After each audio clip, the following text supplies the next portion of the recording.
Ladies and gentlemen, love is not supposed to break you. It's not supposed to be the weight that makes you small. But for so many of us, love has been tangled up with pain, control, silence, and fear. Somewhere along the way, we were taught to endure more than we should have ever been asked to carry. We were told that love was sacrifice, so we gave until there was nothing left of us. We were told love was patience, so we waited while our worth was overlooked. We were told love was unconditional, so we stopped asking for respect, safety, and reciprocity. This isn't love. This is what happens when love gets rewritten by shame, fear, and dysfunction.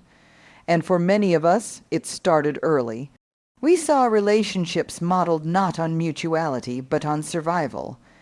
We watched adults tiptoe around tempers, shrink to avoid conflict, or collapse under the weight of unmet emotional needs. We learned that loving someone might mean silencing ourselves, that wanting too much made us needy, that drawing a boundary was a betrayal, that leaving was failure, and so we stayed, tolerated, and normalized things that were never love in the first place. But here's the truth: real love, healthy love, the kind of love that allows you to breathe fully into your own skin. It does not require the abandonment of self. It does not ask you to tolerate emotional neglect, manipulation, gaslighting, or the erosion of your inner voice. Love does not thrive in the presence of fear. It cannot coexist with chronic disrespect. And it certainly isn't meant to be a performance you put on so someone else doesn't leave. And learning what we were taught to tolerate in the name of love is hard work. It requires a brutal kind of honesty with ourselves. It means revisiting our early stories and asking, where did I learn that love meant staying silent? Who taught me that being chosen was more important than being cherished? Why do I equate pain with depth, distance with mystery, and inconsistency with passion? When we begin to ask those questions, what surfaces is grief? Grief for the time we spent confused. Grief for the moments we betrayed ourselves just to be close to someone. Grief for the parts of us that went unseen, unheard, and unloved, not because we were unworthy, but because someone else wasn't able or willing to meet us where we needed to be. Grief for the way we tried to earn love, fix people, or prove our value by enduring. And in that grief there is also a kind of awakening. The realization that what we thought was love was actually something else. The ability to name what we've been through with clarity, emotional unavailability, codependency, trauma bonds, abandonment wounds. We begin to develop language, and with language comes power. We start to build a vocabulary of worth. Redefining love isn't about bitterness or building walls. It's about clarity. It's about choosing relationships where our nervous systems feel safe, where our voices matter, and where affection isn't followed by confusion or anxiety. It's about knowing that love is both a feeling and a practice, a consistent showing up, a shared vulnerability, and a willingness to grow together, not apart. We must let go of the belief that love is proven by how much we can endure, that love means staying no matter the cost, that the more we tolerate, the more deserving we become. That narrative is deeply rooted in fear and scarcity. In reality, love flourishes in dignity, in mutual respect, in the freedom to be fully seen, known, and still chosen. It's okay if you didn't know this before. It's okay if you stayed too long, if you tolerated too much, if you didn't know how to say no. It's okay if you mistook chaos for chemistry or believed that love had to hurt to be real. We are not weak for having wanted to be loved. We are not foolish for having tried. We are human, but now we have a choice to love ourselves more fiercely, to set boundaries that honor our well-being, to believe that we deserve relationships where love feels like peace, not panic, where being with someone doesn't mean losing ourselves, where we can exhale and be held not just physically, but emotionally, spiritually, and safely. And when we begin to live in this new definition of love, we start to see everything differently. We stop calling dysfunction passion. We stop mistaking control for care. We stop confusing intensity with intimacy, and we stop seeing ourselves as hard to love, because we were never too much. We were just asking for the kind of love that could hold space for our wholeness. The kind of love that doesn't just survive, it heals. And when we start by giving that love to ourselves, the rest begins to change. Not all at once, but moment by moment, boundary by boundary, breath by breath. Love doesn't hurt like that. It never should have, and now we get to choose better. Here's an 800-word expansion of the difference between discomfort and damage. In the style inspired by Brené Brown, there's a subtle but powerful distinction we often overlook when navigating our relationships: the difference between discomfort and damage. And learning how to recognize that difference isn't just an emotional skill, it's a survival tool. So many of us have grown up believing that love always requires some sacrifice, that relationships are hard work, and that discomfort is just part of the package. But somewhere along the way, many of us started confusing discomfort, which is natural and even necessary in growth, with damage which slowly chips away at our sense of self. Discomfort can stretch us. It shows up when we're being honest, when we're setting boundaries, when we're showing up in vulnerability and letting ourselves be seen. It can be the awkward conversation that clears the air.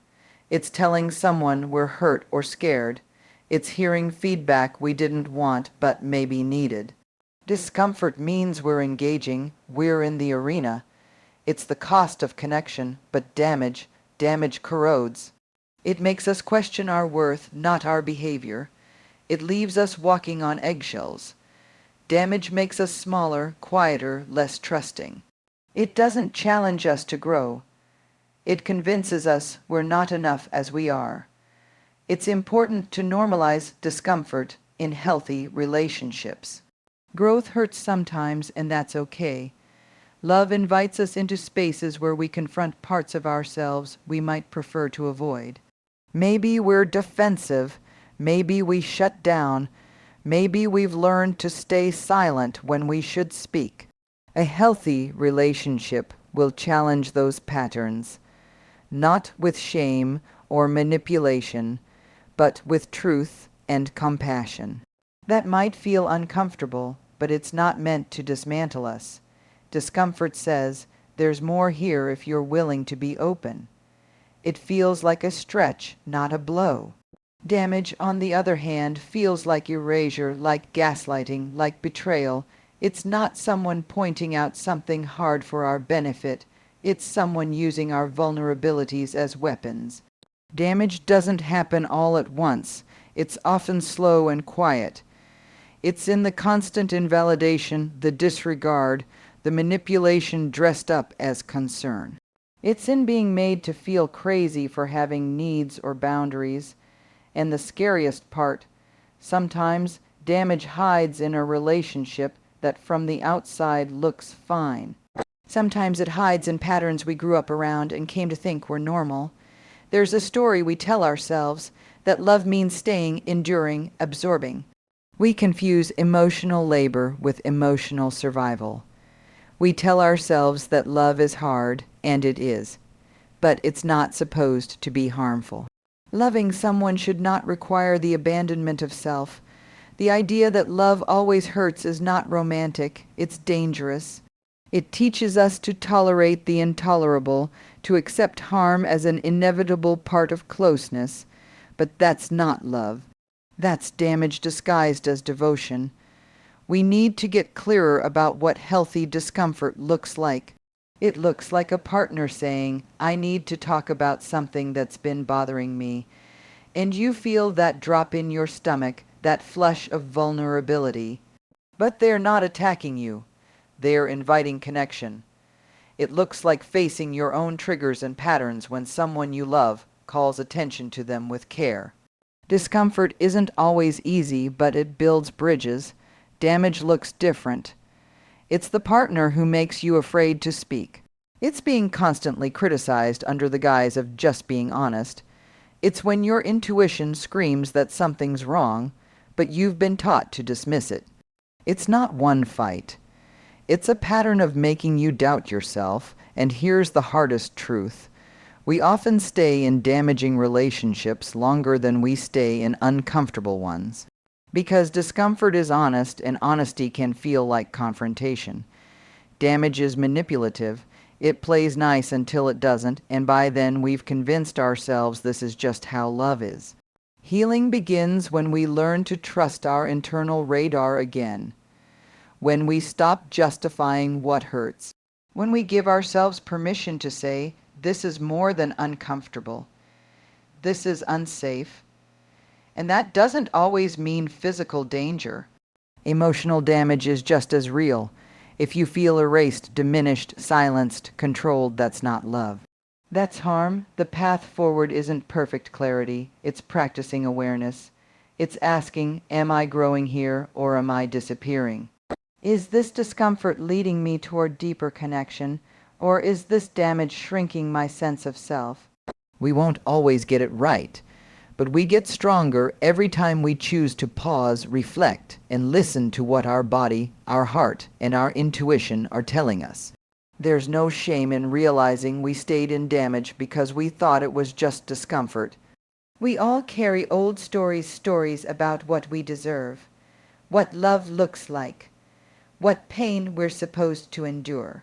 But the beautiful, terrifying truth is, we can rewrite those stories.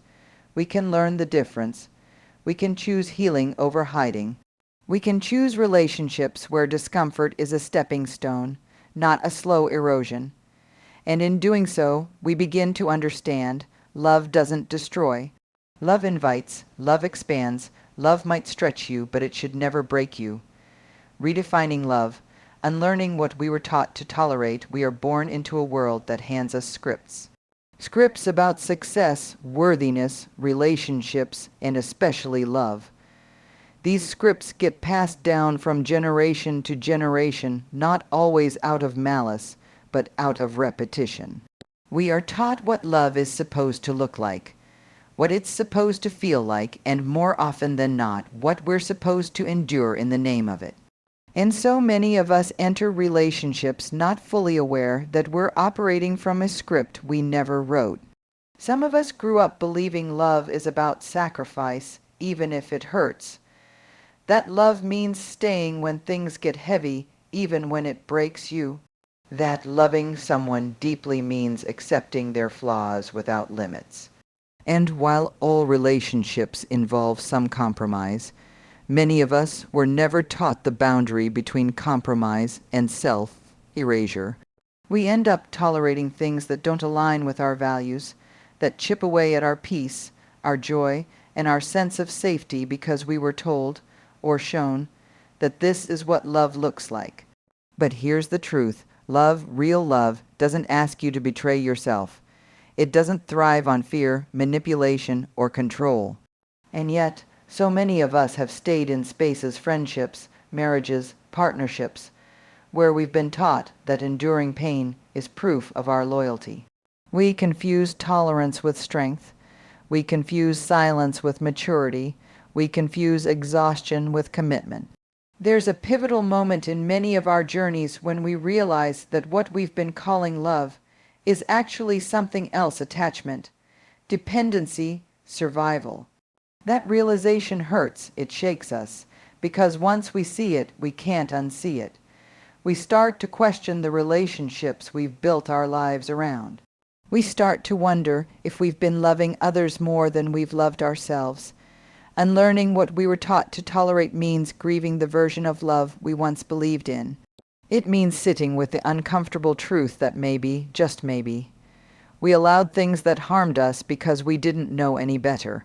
But awareness isn't shame, it's a doorway, and once we walk through it, we begin to redefine what love actually is.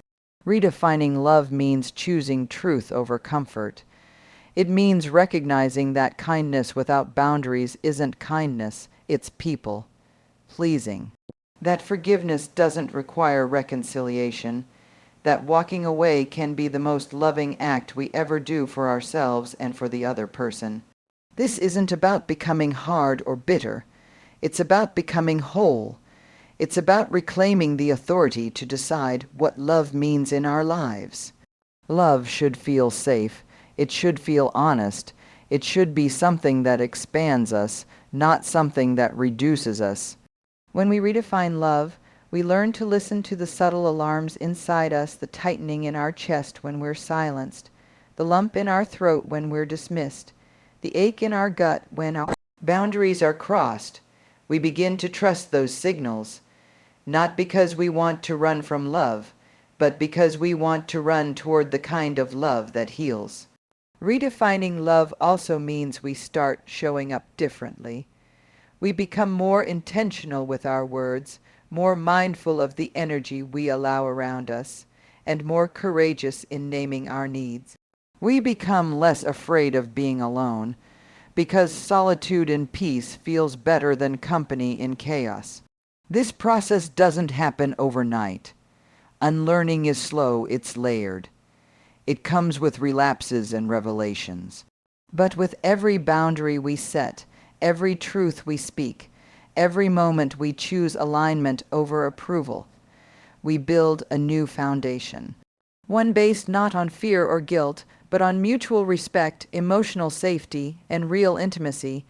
Many of us were taught that love is something we earn through performance, patience, or pain. But love is not a transaction. It is a practice, a choice, and it starts with how we treat ourselves.